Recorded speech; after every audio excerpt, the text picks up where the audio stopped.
क्या भूपेंद्र पटेल में वो सारा कैलिबर दिखाई देता है? क्योंकि अभी यहां पर सबसे बड़ी चुनौतियां बीजेपी की 3-4 हैं। पहला, इनफाइटिंग खत्म करना। दूसरा, पटेल वोट को केडर करना, उसको केटर करना। तीसरा, कार्डर को एक साथ लेके चलना। टाइम कम है, 2022 की अगर बात की जाए टाइम बहुत ज्यादा नहीं है। क्या वो सारी चीजें दिखाई देती हैं? जी, आपका जो सवाल आज हम कर रहे हैं वो ठीक वही सवाल अगस्त 2016 में विजय भाई के लिए भी किया गया था, क्योंकि विजय भाई की एक मास लीडर की अपील उस समय नहीं थी। फिर भी उसको गुजरात चीफ मिनिस्टर बनाया गया। तब ऐसा कहा जाता कि it is a stop gap arrangement, 1 साल के लिए। 2017 में फिर से चुनाव होंगे, तब कुछ नई अरेंजमेंट देखेंगे। आज भी ज्यादातर लोग भूपेंद्र भाई की चॉइस को उसी तरह से देखेंगे कि उनके पास अभी 1 साल है, तो उसको एक स्टेटस को मेंटेन करना है।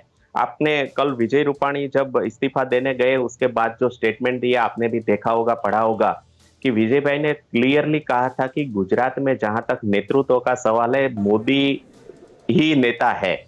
तो इट मीन्स कि जो भी चीफ मिनिस्टर आए, जो भी फेस आए, चाहे वो नितिन भाई आए होते, सीआर पाटिल आए होते या और कोई आया होता, गुजरात में गुजरात के लोगों में जहां तक चुनाव का सवाल है, भाजपा के अस्तित्व का सवाल है, आज कहना पड़ेगा कि आज के दिन में भी यदि चुनाव होते हैं तो मोदी के नाम से ही होंगे। वोट पड़ेंगे तो नरेंद्र मोदी के नाम से ही पड़ेंगे। तो क्लियर है, भाजपा हाईकमांड को इतना स्पष्ट मालूम है कि जो भी चीफ मिनिस्टर का चेहरा होगा, वोट तो मोदी के नाम पे ही पड़ने वाले हैं। तो आई डोंट थिंक कि चुनाव के लिए उसको इतनी अभी से चिंता होगी। जो भी पॉलिटिकल एजेंडा सेट करना है बिफोर इलेक्शन, जो भी पार्टी के अंदरूनी मामले है उसको सेट करना है। मैं मानता हूं कि सीआर पाटिल और भूपेंद्र पटेल के बीच कोई ना कोई समझौता हाईकमांड ने करवाया है, ताकि दोनों, अभी जो पार्टी और संगठन के बीच एक तनाव का माहौल चल रहा था, वो खत्म होना भाजपा के लिए पहली प्रायोरिटी है। और मैं मानता हूं कि भूपेंद्र पटेल की चॉइस से सबसे पहले उसका पॉलिटिकल एजेंडा ये रहेगा। बाकी जहां तक चुनाव का सवाल है, डेफिनेटली भाजपा 2022 में नरेंद्र मोदी के नाम से ही चुनाव लड़ेगी। आप जो बता रहे हैं कि 2022 में उनके नाम से ही चुनाव लड़ेगी।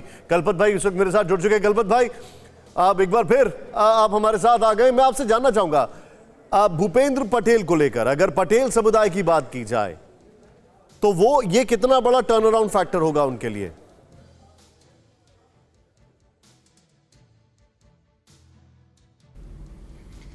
देखिए, यही सबसे बड़ा टर्न अराउंड फैक्टर है, क्योंकि भूपेंद्र पटेल ये एक ऐसा नाम है जो पटीदार समाज, जिनकी सबसे बड़ी डिमांड थी, उसके लिए अच्छा है। दूसरा, ये घाटलोड़िया विधानसभा क्षेत्र से चुन के आए विधायक हैं। अमित शाह का इलाका है घाटलोड़िया।